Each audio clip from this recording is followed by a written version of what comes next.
Welcome to the on-demand training for Reading Partners, guiding readers up levels K through V. We will be exploring the supplemental modules that can be used to support your work in Reader's Workshop. Let's start by talking about who is Reading Partners for. First of all, Reading Partners is for all readers. Specifically, readers who need support finding books that they want to read and sticking with those books will especially benefit from this supplemental resource. Additionally, readers who benefit from guided practice and readers who thrive when thinking and talking with others. There are 4 different virtual modules for Reading Partners: levels A through J, levels OPQR, levels KLMN, and levels STUV. When you receive your Reading Partners code, you will need to register the materials on Heinemann. In order to do that, log into Heinemann, enter your email address and password, and click Login. Once you're in, click Register an online resource, video, or ebook, and add your registration code. After adding the code, the Reading Partners resources will be added directly to your account. Your Reading Partner subscription will look like this. Click on the Reading Partners to enter in. You'll notice that you have a classroom login set up the same way we did with the virtual units. You will set your own username and password. If at any time you want to change this username and password, type in a new one and click Change Login. In order to share these videos with students, you will want to copy the shareable link and then share that with students through Google Classroom, Seesaw, or in any other way. Once students have clicked onto the link, they will be prompted to input the username and password. Whatever username and password you have set above is the information that they will be using. Make sure to make the username and password simple in order for students to access the videos quickly. You as a teacher can use the video on the left-hand side as many times as you would like. Remember though that the shareable links have a limited number of clicks, so they should only be shared with students within your classroom. In order to show a video, you'll simply click play and then go full screen and press play to begin. If students are going to be on a plan for reading, you might consider creating a table where these shareable links can be accessed by students each day during their independent reading time. Another option would be to share the links through Google Classroom in a way where students know which link to access on which day.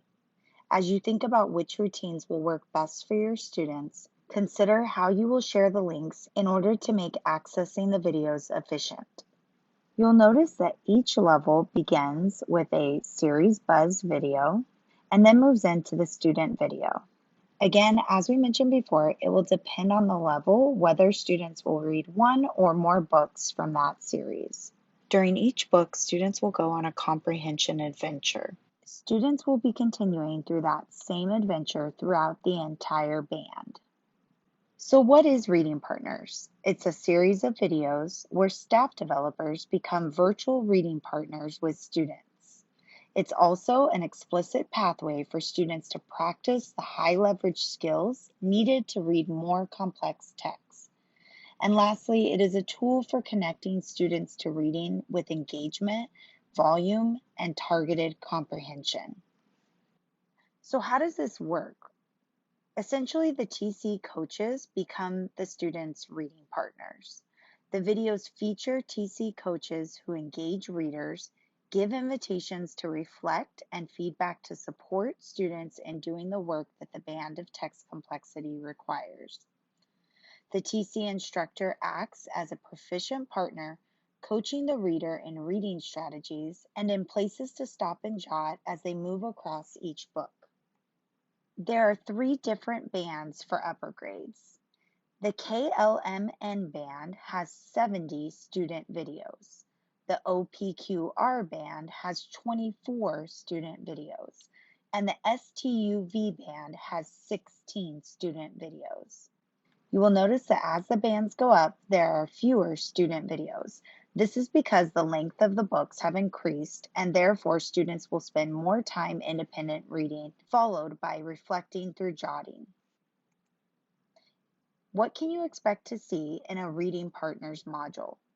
At each band level, you will see different components included in the module. At the KLMN band, first, Irresistible Text, 4 series per level, 3 books per series. You will notice that all of Reading Partners is shaped around series books.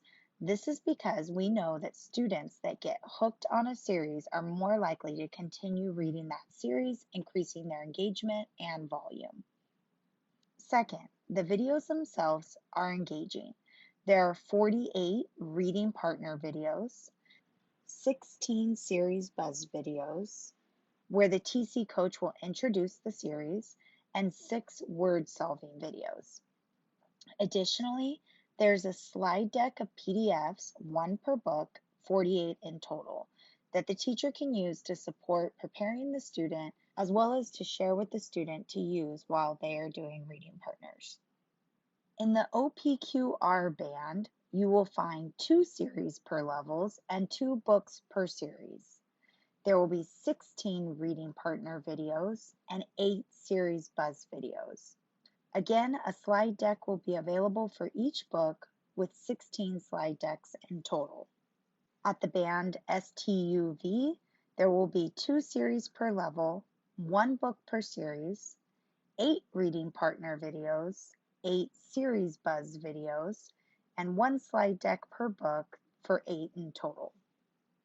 Something that is unique to the upper grade Reading Partner modules is that they are accompanied by classroom library shelves. These shelves have been curated to accompany the videos in these modules. The required library shelves include all the series books that are shown in the videos. These shelves were ordered alongside the virtual resources. Let's dig deeper into Reading Partners level O and P. There are predictable sections in each book. First is the cover section. In this section, students will study the cover and the back blurb. Then, after that, is the chapter reading. Each book will have a focused work plan that will be repeated throughout the chapters.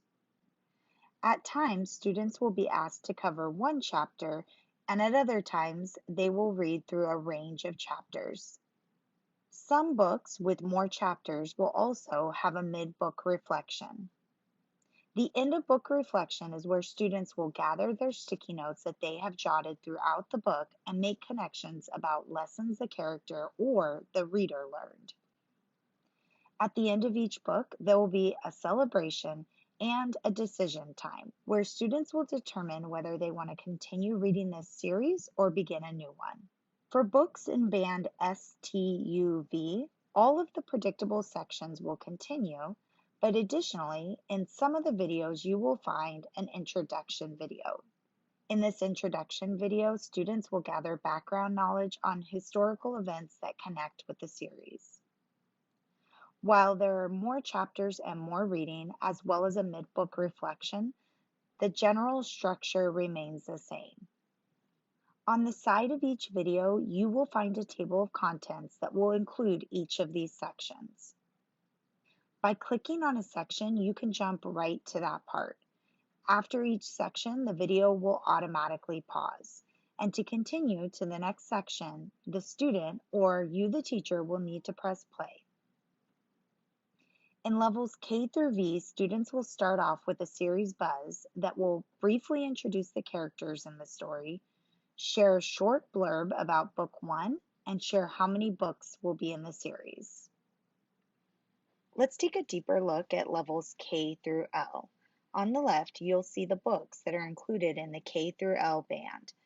The intention of these videos is to support students in reading texts with more complex storylines. To read K through L text well, readers need to study the central problem, the main character, and to synthesize the information they are learning. In the first book in each series, readers are going to study the central problem by going on a problem adventure. They'll also practice thinking, talking, and sometimes jotting about the central problem by focusing on these questions. First, what's the main problem in this book?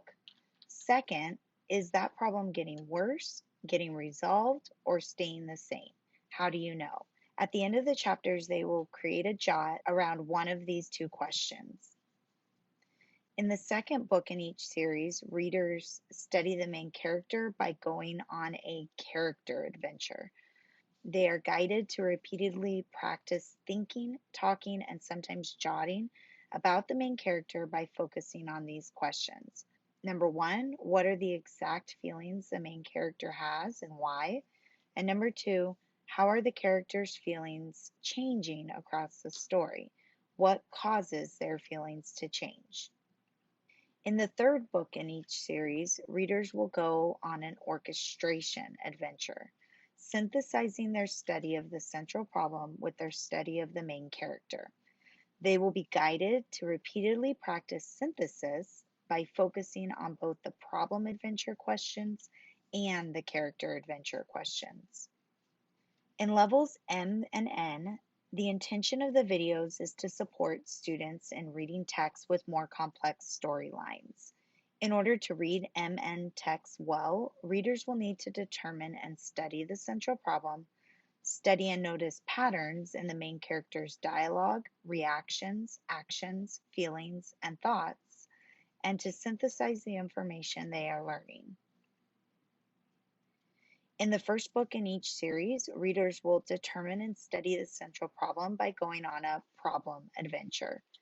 They're guided to repeatedly practice thinking, talking, and sometimes jotting about the central problem by focusing on these questions.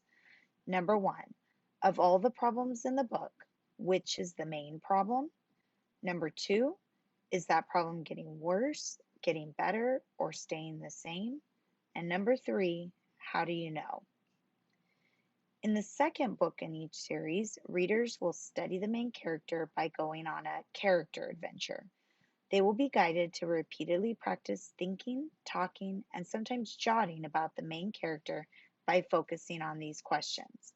Number one, what are you noticing about the character's dialogue, reactions, actions, feelings, and thoughts? Also known as draft. Or number two, looking for patterns in the character's draft. What kind of person shows those patterns? In the third book in each series, readers will go on an orchestration adventure, synthesizing their study of the central problem with their study of the main character. They'll be guided to repeatedly practice synthesis by focusing on both the problem adventure questions and the character adventure questions. In levels O through P, the intention of the videos is to support students in reading OP texts, texts that are more layered and contain more abstractions than earlier levels. In order to read OP texts well, readers need to deepen their study of character by thinking about character motivations, as well as the external and internal conflicts that the main character is encountering. They also need to continue to determine and study the central problem. Readers at OP levels will be guided to repeatedly practice this comprehension work by focusing on these three questions. 1. What's motivating the main character? 2. What conflicts is the main character encountering? And 3. What seems to be the central problem in the story? At levels Q and R, the intention of the videos is to support students moving from the NOPQ band of text complexity to the RST band. To read RST text well, readers need to cast a wider net as they read. They need to think not only about the main character, but also about secondary characters. They need to expand their definition of setting from place and time to include mood and tone because setting becomes more significant at these levels. Guiding readers to pay attention to how setting is impacting the characters matters. They also need to think not only about the central problem, but also about what issues, topics, or themes are just beneath the surface of the problems. At the QR level, readers are guided to repeatedly practice this comprehension work by focusing on these three questions. 1. How are the other characters affecting the plot and/or main character? 2, how is the setting impacting the main character? And 3, what are some possible issues, topics, and/or themes? And lastly, at the levels S, T, U, and V, the intention of the videos is to deepen the RST comprehension work that readers are doing and lay the groundwork for the UVW band of text complexity. To read UVW text well, readers still need to cast a wider net as they read. They still need to think not only about the main character, but also about the secondary characters. They need to continue to expand their definition of setting from place and time to include mood and tone because setting continues to be significant at these levels. They also need to continue to think not only about the central problem, but also about what issues, topics, or themes are just beneath the surface of the problems. At the STUV levels, readers are guided to repeatedly practice this comprehension work by focusing on these questions. 1. How are other characters affecting the plot and/or the main character? 2. How is the setting impacting the main character? And 3. What are some issues, topics, and/or themes in this story? In general, it is recommended that reading partners be used at the same time that you are teaching a fiction unit of study. This is so that when students are reading during independent reading time, the videos and reading partners will support the work of the same genre that you're teaching during the mini lesson. You might be wondering how you might use reading partners K through V. There are quite a few different options. It could be used whole class, small group, with reading triads with partners, or for independent reading at school or home. The idea is that you are teaching students how to be productive partners, set up work plans, and jot about their reading. Using reading partners in any of these ways will help to complete that work. Let's see what reading partners could look like if they were used in each of those different ways. First and foremost, reading partners can be used to help students read independently at school or at home. Let's start with at school. You can use reading partners to help students create structure in their independent reading time, particularly for students that maybe struggle with volume or focus during the independent reading time. Reading partners can help them to create routines that will help them in those areas. Students can set goals of reading and jotting once during each class day. Teachers can then confer with the student to see how they are progressing. Also, reading partners could be used to help students read independently at home. Using reading partners for either their independent reading time or to support independent contract assignments when students are absent for an extended period of time. It also could be used with partners, triads, and book clubs. In this scenario, students could read the series and engage with the tutorials in partnerships, giving them more reasons to jot and share their jottings, as well as meaningful opportunities to talk to each other about their books and their reading work. If students are working in book clubs, they can use reading partners individually and then gather to have discussions. If you're thinking about using reading partners for whole class, the power of it really lies in its differentiation of individualized needs, making it possibly less powerful for whole class use. However, teaching the students how to use the reading partners tool in a whole class setting would be a great way to teach routines. Additionally, if you want to use it whole class at the beginning to demonstrate what strong partnerships can look like, students could benefit greatly. This could also be done in small group. A teacher could use reading partners in a small group setting to teach students how to be powerful partners. This could be a one and done small group or a short series of groups.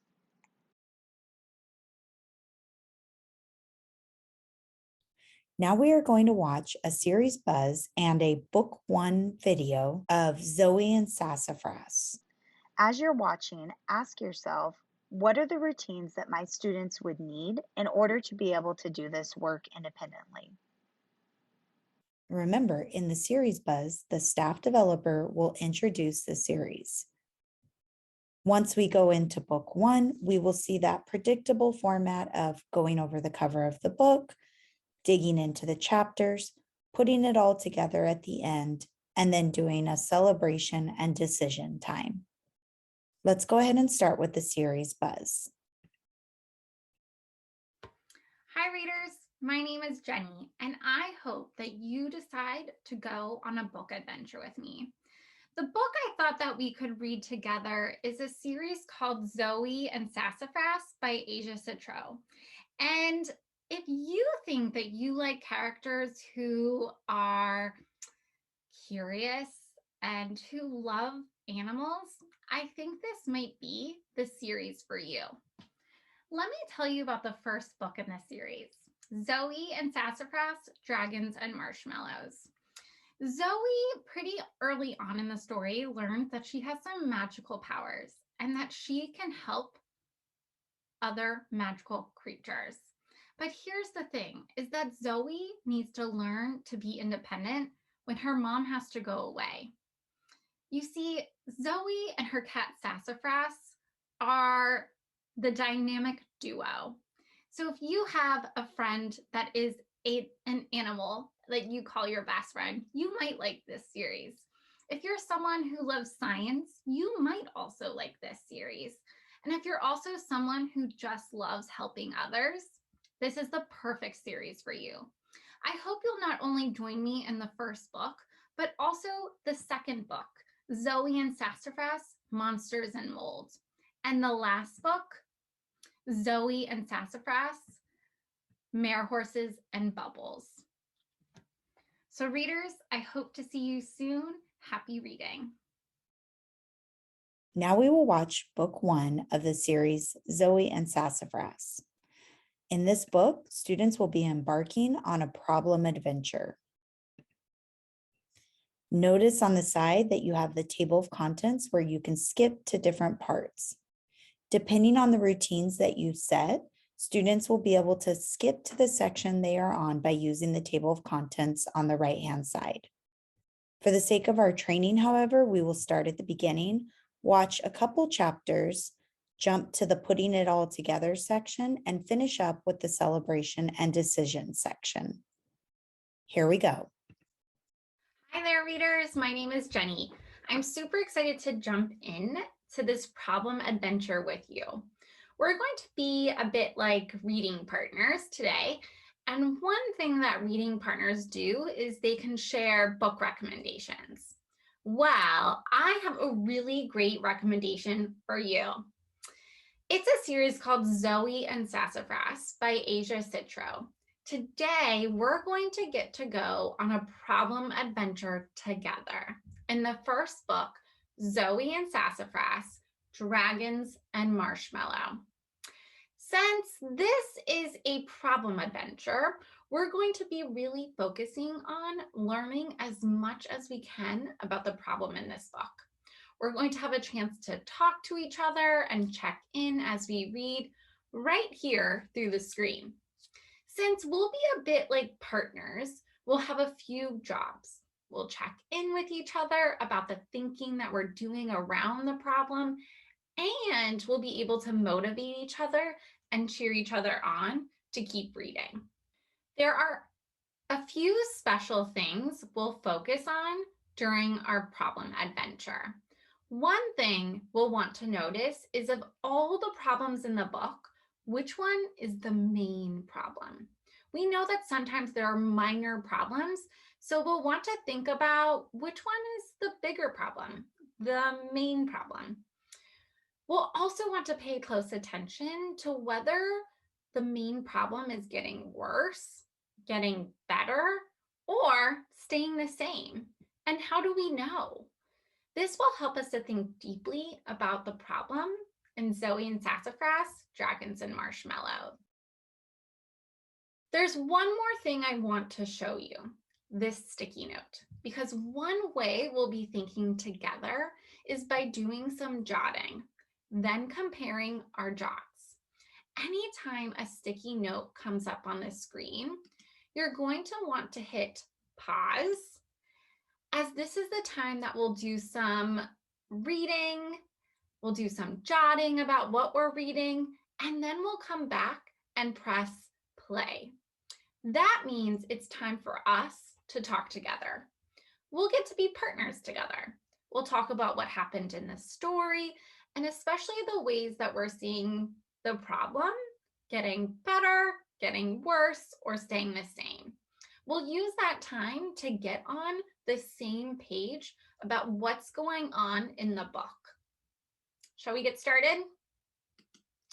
Let's give this a try. We know that one of the biggest things and most important skills we can do before we even jump into our reading is to orient. So of course you'll want to think about the characters and the setting, but what you'll want to pay special attention to the problem because we're on a problem reading adventure. Take a look at the front cover and the back blurb. What problem do you think Zoe and Sassafras might have in this story? Read, think, and jot. Pause here and press play once you've jotted. Now you will notice that the video has paused by itself. Up in the right-hand corner, there's a message prompting the student to click play to continue watching.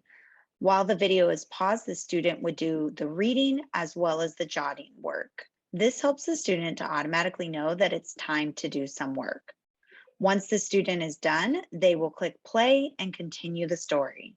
You will need to choose the routines that you will want the student to follow and make clear to them how many chapters or sections you'll want them to complete during their independent reading time each day.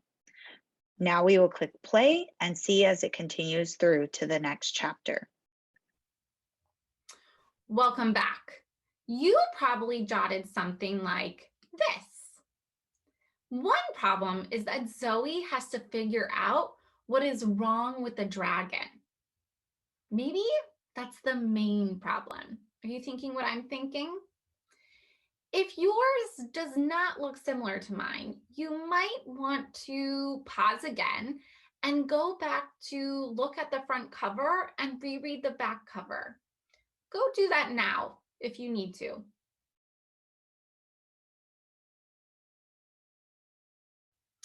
We'll want to keep these problems in mind as we read on together. On a problem adventure, we'll be doing this big work of asking, what am I learning about the main problem in this book? Is the problem getting worse, getting better, or staying the same? And how do we know? All right, readers, now it's time to make a reading plan together. This will help set you up for reading success. To do this, will you open your book to the table of contents and take a look at what chapters are in this book? Will you look along with me? I'm starting to see that there are 16 chapters in this book. Those chapters will give us some really great places to stop together and to think about the problem in this story as we go on our problem adventure. I'm thinking that because the chapters are short, we might decide to stop every 2 chapters. What do you think?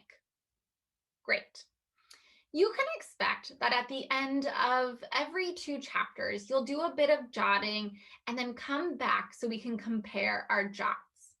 Here's what you'll need to make this adventure a success. Make sure you have your book, Zoe and Sassafras, Dragon and Marshmallow, and 9 sticky notes to jot at the end of each chapter. If you don't have sticky notes, you can grab your notebook and draw 9 little boxes to jot in your reading notebook or on a separate piece of paper. Those will work just like sticky notes. You'll also want to make sure that you have a pen or a pencil to write with. Pause here to make sure you have these materials.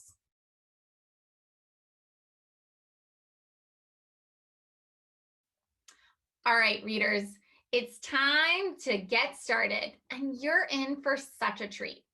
Let's look at chapter 1 and chapter 2. It's called Bug Circus and Mystery Photo. We'll both read this chapter and keep that big question in mind. What is the problem? Is the problem getting worse, getting better, or staying the same? I'll see you at the end of chapter 2. Pause here.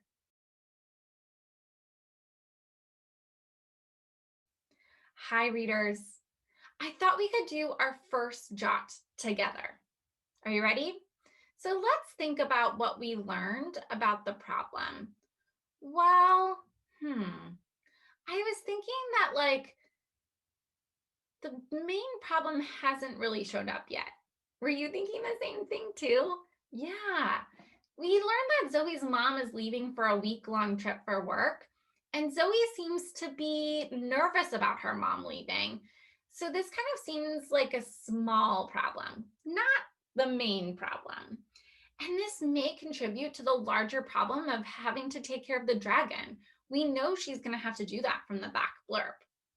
So if your jot didn't look like mine, or you weren't thinking the same thing, you might want to reread what we've read so far and go back and look at the back and front cover again. Or you could reread my jot and read on to chapter 4, thinking about how we're getting all the information that we can to go on this problem adventure. I'll see you back here at the end of chapter 4. Again, you'll think about, what is the problem? Is the problem getting worse, getting better, or staying the same? How do you know? Remember, you'll want to come back with a jot around the problem. See you soon.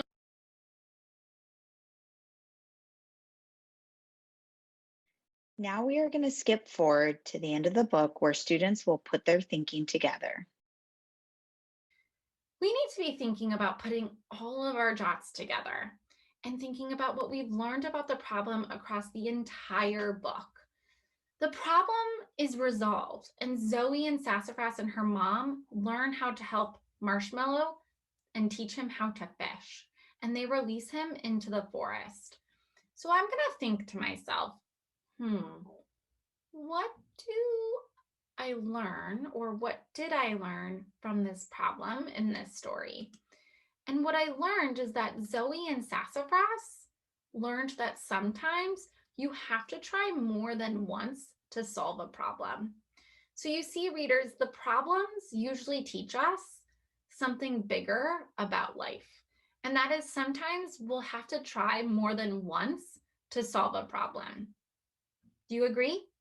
Awesome. Now students will move into the next section of celebration and decision.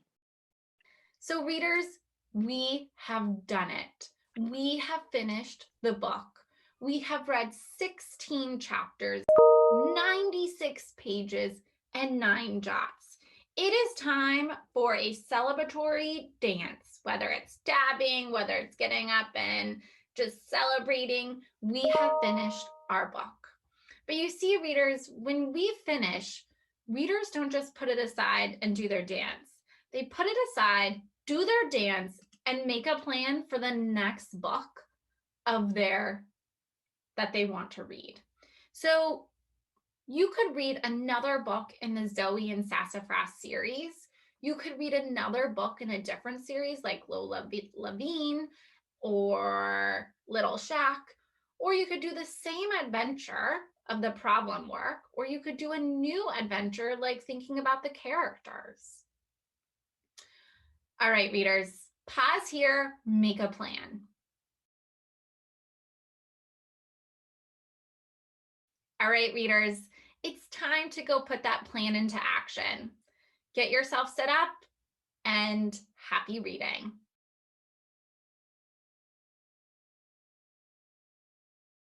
Now we will watch a video from the STUV band. We will be looking at the book Zora and Me. You'll notice that this book starts with a series buzz video and then jumps into an introduction about the book prior to starting the student video. Let's go ahead and take a look at this now. Hey there, reader. One of the most important decisions that readers make is what to read next. And I'm here to talk to you about why you might want to read Zora and Me. It's a book about family and friendship and self-determination and growth. But most importantly, it's a book about truth. The character mentioned in the title was a true and real person. She was a famous writer. Eatonville, Florida, the town where the story takes place, is a true and important place. It's important because it's the nation's oldest incorporated all-Black community. This book also tells the truth about racism. And while learning about racism can be painful and uncomfortable, it's still very necessary. Maybe reading it with a partner, me for instance, might make you feel a little less uncomfortable. So, reader, you have a big decision to make. What to read next? I am forever grateful that I decided to take this journey with Zora and her best friends, Carrie and Teddy, to Eatonville, Florida, at the turn of the 20th century.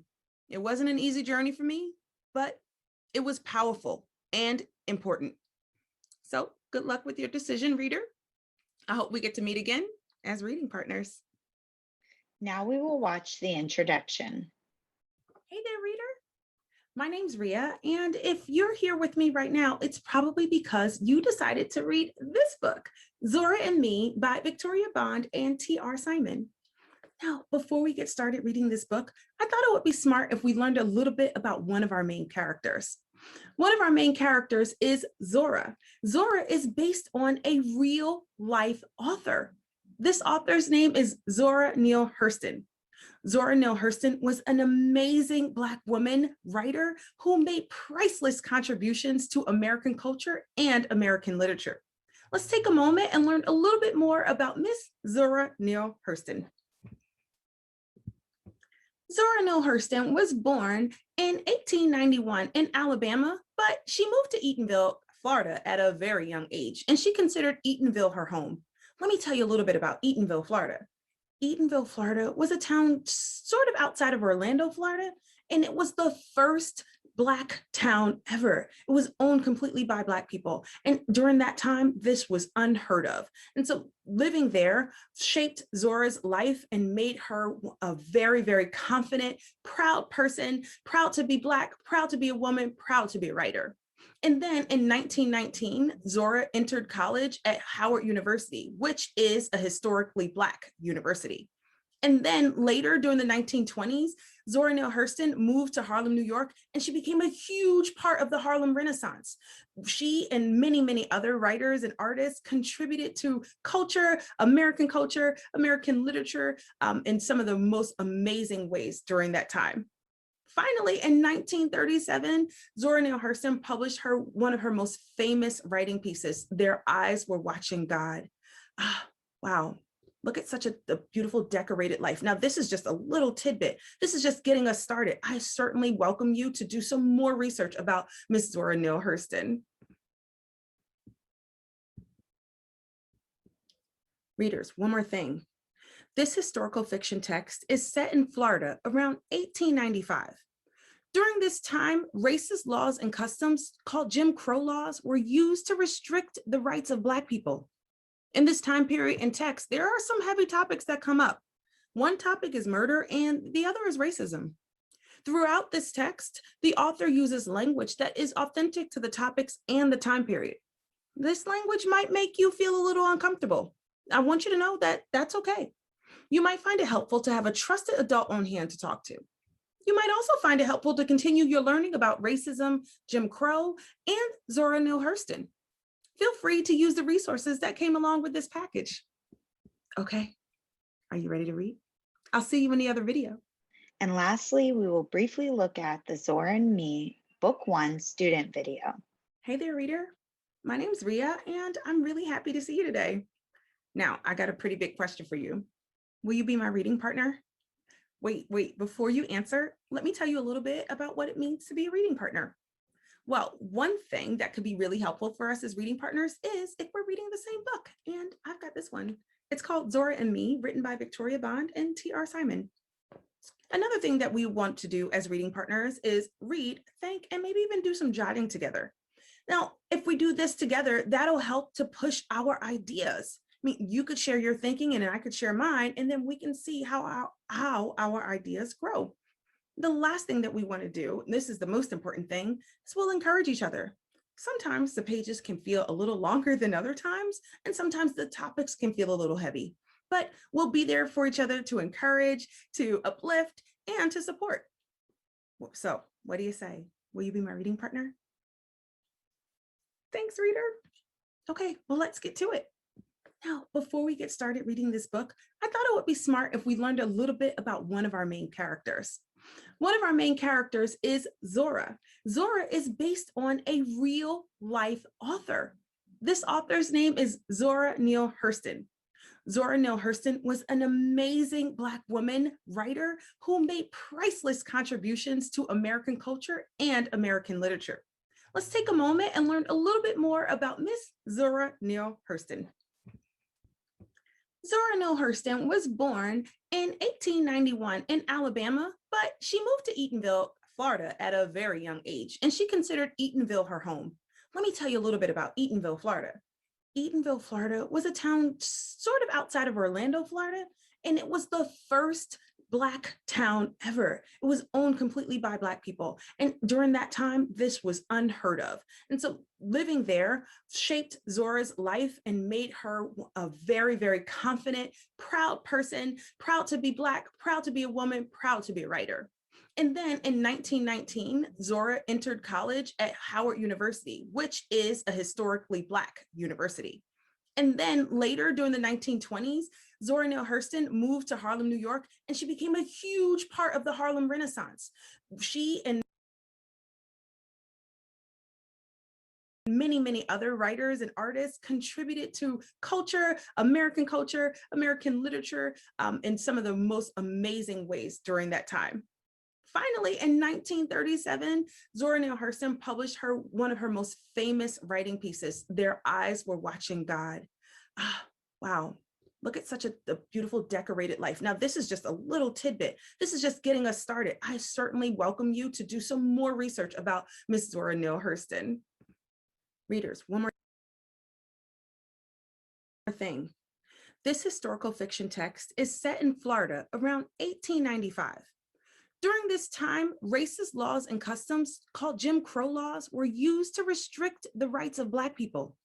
In this time period in text, there are some heavy topics that come up. One topic is murder and the other is racism. Throughout this text, the author uses language that is authentic to the topics and the time period. This language might make you feel a little uncomfortable. I want you to know that that's okay. You might find it helpful to have a trusted adult on hand to talk to. You might also find it helpful to continue your learning about racism, Jim Crow, and Zora Neale Hurston.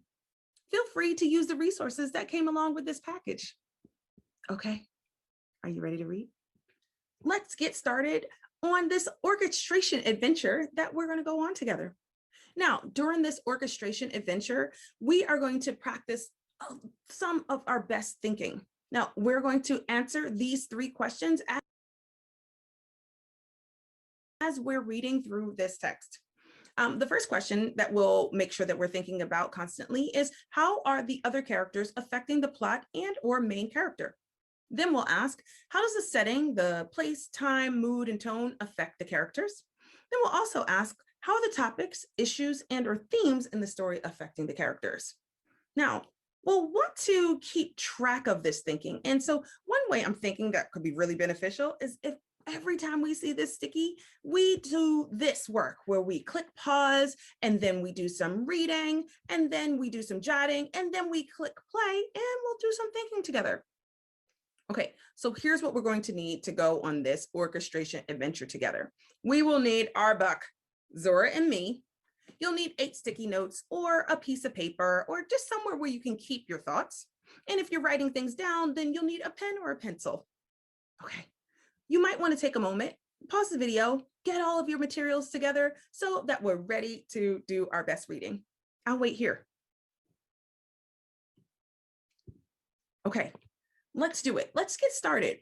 One of the best things that I think is really helpful as a reader is if we start by reading the front cover and reading the back cover, and that'll give us some insight into what's going to happen in the book.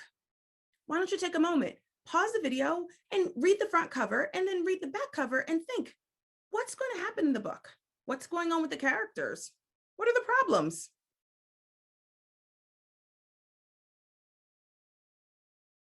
I bet you did a lot of really big thinking. I bet you came up with some big topics that you're going to find in the book.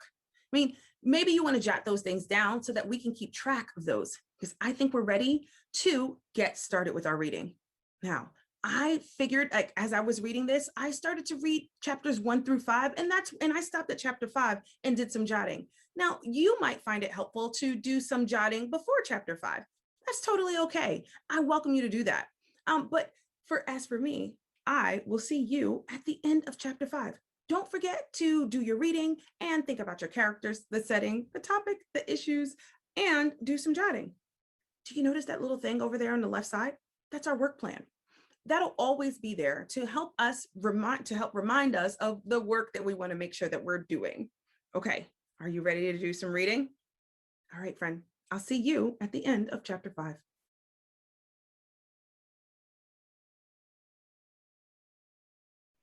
Now let's look at the mid-book reflection. Amount of the book. Sometimes when I get to halfway in the book, I like to take a look at all of my stickies and like all of the thinking that I've done across the book. And I want to take a look at all of them and I want to think, like, is there a bigger thought that I could come up with? So what I'm suggesting that you do is the same thing that I'm going to do, is read through your last 3 stickies and then grab yourself a new sticky. And then you might be thinking, what bigger thought, what bigger idea am I having about the characters and the setting and the topics or issues that are coming up? And then write your bigger thought on that next sticky. Okay, pause the video, take a moment, do that reading and do that jotting, and then we'll come back and we'll see, we'll compare each other's jots. I'll see you in a few.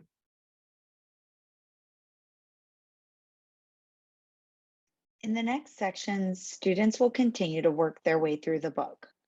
We will jump to the end of book reflection. You know, reader, I like to think about all of my thoughts, especially once I get to the end of a book. And just as we did in the middle of the book, I like to do an end of book reflection. And then I like to be thinking, like, what are some of the bigger ideas? What are some of the big things that have come up? And so what I'm going to do is take a couple of moments and read through our last 3 Post-its, our last 3 stickies, and I'll ask you to do the same thing. And then I think you know what we're going to do. We're going to grab one more big sticky, and we're going to place our last jot there, our last big idea. We'll think across these 3 stickies and we'll think, like, what other big idea am I able to come up with? Okay, maybe you want to pause the video and I'll see you in a few moments after this sticky.